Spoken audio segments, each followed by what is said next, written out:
It goes without saying that the two words affect and effect are pretty confusing to use, both in written and spoken English. This confusion stems primarily from the fact that both these words are spelled similarly, pronounced in a similar fashion, and even have very similar meanings. Today we look at what these two words mean and how to use them correctly in sentences.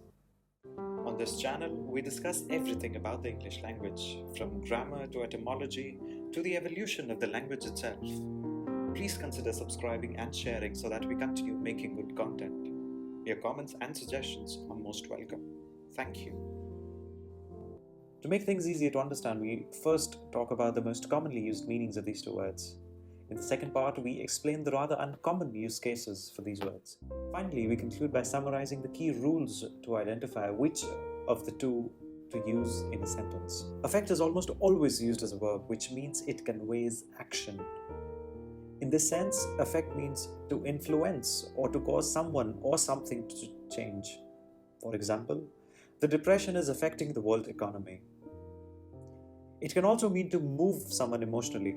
For example, he was profoundly affected by the death of his father.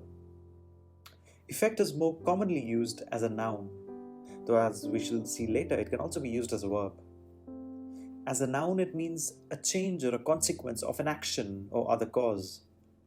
For example, the effect of depression on the world economy. It also means an impression produced on the mind of a person.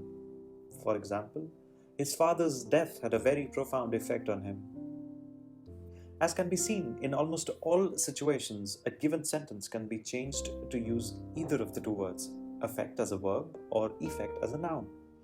For example, the depression is affecting the world economy. The effects of depression on the world economy. Or, he was profoundly affected by his father's death. His father's death had a profound effect on him.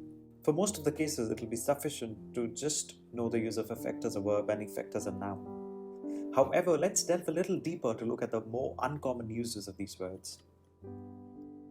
First of these is the use of effect as a verb. In this form, it means to cause something to happen or to bring about. For example, he effected a settlement of the dispute. New monetary reforms were effected over 5 years. Now a logical question arises. Can the word effect as a verb be replaced by the word affect as a verb? The answer is no. Even though the sentences might be grammatically correct, since we're replacing a verb with another, but the meaning will be significantly altered. In this case, when we are saying that he effected a settlement, we mean he made the settlement happen. He brought about the settlement. However, when we replace effect with affect, it would mean that he only changed the settlement which was existing from before. Another important thing to keep in mind is that the use of effect as a verb is almost always in a formal context and not in everyday English. Next is the use of affect as a noun. In this form, it means feeling or emotion, especially as influencing behavior or action. For example, he showed perfectly normal reactions and affects when he met the psychologist. In its noun form, affect is almost never used outside of psychology. Also, when used as a noun, its pronunciation changes to affect rather than affect. So actually, the previous sentence should have been, he showed perfectly normal reactions and affects when he met the psychologist. To conclude, let's look at a short guideline to decide which word to use in which case. First step is to figure out where the word needed is a verb or a noun. If a verb is needed, in most cases, affect is what should be used. It means to cause something or someone to change.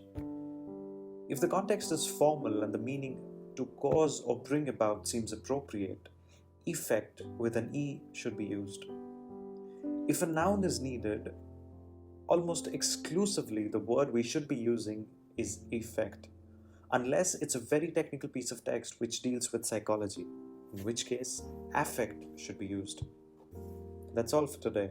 Please consider subscribing and sharing if you found this useful. Thank you.